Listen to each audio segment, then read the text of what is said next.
feminist in the world more recognizable than Gloria Steinem. The tireless American activist has been championing women's rights for decades. Steinem is now incredibly 81 and spreading her wisdom around the globe, from her first major book, Outrageous Acts and Everyday Rebellions, and now her latest, My Life on the Road. Gloria Steinem joins me now. Welcome to the program. Thank you so much. Great to have you here.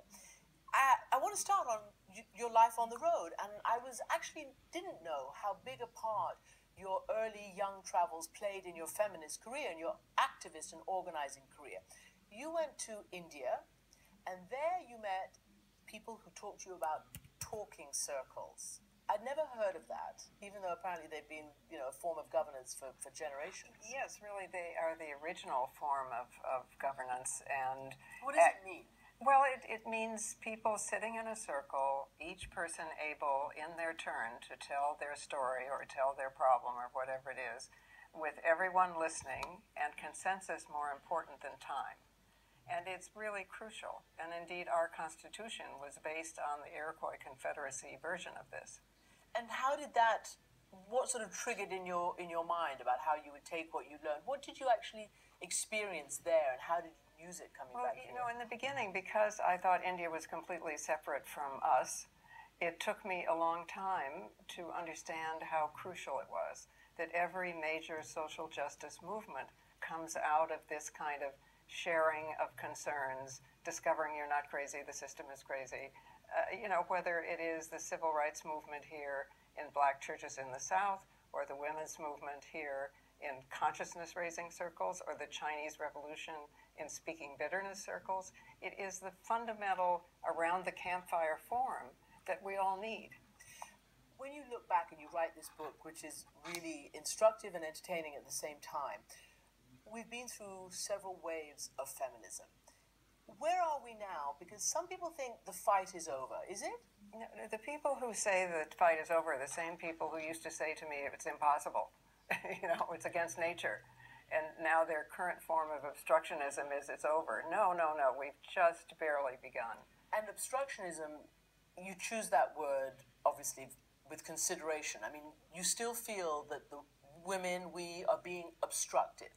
Well, we're all born into this very patriarchal culture. It takes different forms around the world.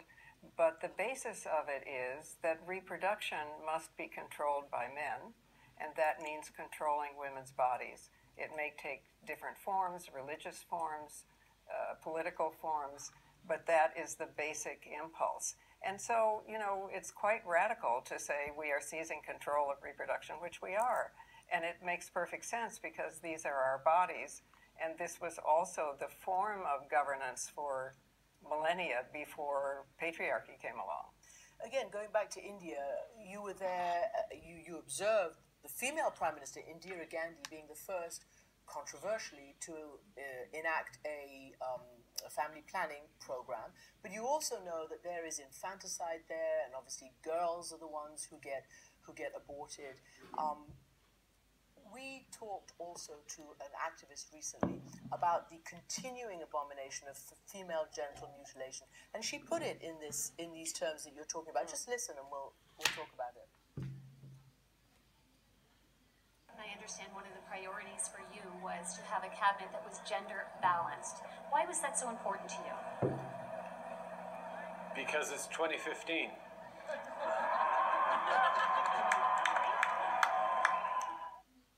All right, that's the right soundbite at the wrong moment, but let's just talk about that then. We'll get back to that. That was good news. That was really good news, right. Exactly. That's the recent Prime Minister of Canada saying it's 2015 and we need gender balance in the cabinet.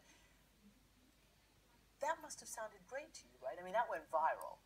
Yes, absolutely. It makes perfect sense. And we have made progress in a lot of ways, but we still discuss, say, foreign policy and terrorism and all the disasters that you report as if it was separate from the women's movement. The women's movement is a silo over here, foreign policy is a silo over there, and never the twain shall meet. How do you think the twain meet? The twain meets because the single biggest predictor of violence in a culture has always been the polarization of roles. hyper masculinity on one side, hyper femininity and women and reproduction controlled on the other side. And if we simply looked at that as an indicator, we would not, for instance, have supported, say, the Mujahideen in Afghanistan who turned into the Taliban because they were way more hostile and way more violent towards females than the regime we helped them overthrow. Let me play that other soundbite because it goes to the heart of what we're talking about. This is about female genital mutilation. There's a reason why our genitals were specifically targeted. Women are not supposed to have sexual pleasure. Women are not supposed to experiment with their sexuality. So we need to ask ourselves, why is there such a focus on women's sexuality? Yes, I mean, it's taking away women's sexual will, women's sexual pleasure, and turning them into nothing but a controlled means of reproduction. That's an extreme form of it, but it is in gradated forms in many cultures. Here you are. I said you're 81. Nobody would believe it if they looked at you. I don't believe it. Once somebody asked you, oh my God, you're 40, and you said this is what 40 looks like, which is a very empowering thing to say. And you've been saying that every decade, which is great. We should own, the road we've traveled. But what is it, do you think, despite all the progress that you and we have made, that has not yet reached a tipping point, final momentum point, so that there is parity and there is gender justice, which is global justice, despite the fact that it would make, if all other arguments fail, economic sense? It wouldn't make economic sense to the people who are profiting from women being underpaid. But to GDP, it does.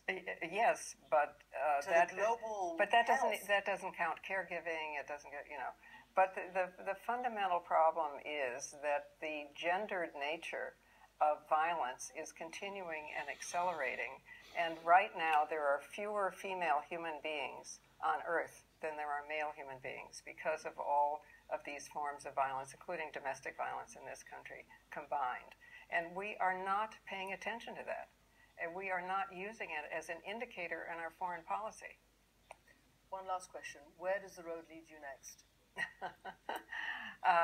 Well, I get to go to other countries now with the book. It's sort of like the book has come to life over again. So I get to go to Australia, New Zealand, and